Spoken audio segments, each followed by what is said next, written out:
ગુજરાત પ્રદેશ કોંગ્રેસ સમિતિ દ્વારા રાજ્યમાં જન આક્રોશ સભા યોજાઈ રહી છે। ત્યારે કોંગ્રેસ પાર્ટીના પ્રદેશ અધ્યક્ષ અમિત ચાવડાએ વડોદરા જિલ્લાના સાવલીમાં પ્રેસ કોન્ફરન્સ યોજી।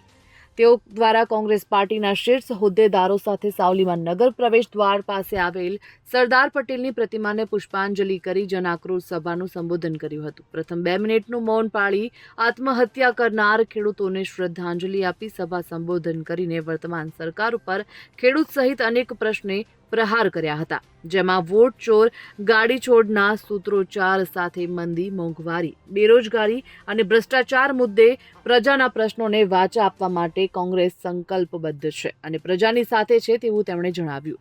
આ જન આક્રોશ સભામાં કોંગ્રેસ પક્ષના પ્રદેશ અધ્યક્ષ અમિત ચાવડા, જિલ્લા અધ્યક્ષ જશપાલસિંહ પઢિયાર, સાવલીના પૂર્વ ધારાસભ્ય ખુમાનસિંહ ચૌહાણ તેમજ તાલુકા કોંગ્રેસના પ્રમુખ સાદિક અલી સૈયદ, જિલ્લા પંચાયતના સદસ્ય ડોક્ટર પ્યારે સાહબ રાઠોડ, નગર પ્રમુખ હસમુખ પટેલ તેમજ કોંગ્રેસના કાર્યકરો અને હોદ્દેદારો સહિત જંગી જનમેદની ઉપસ્થિત રહ્યા હતા।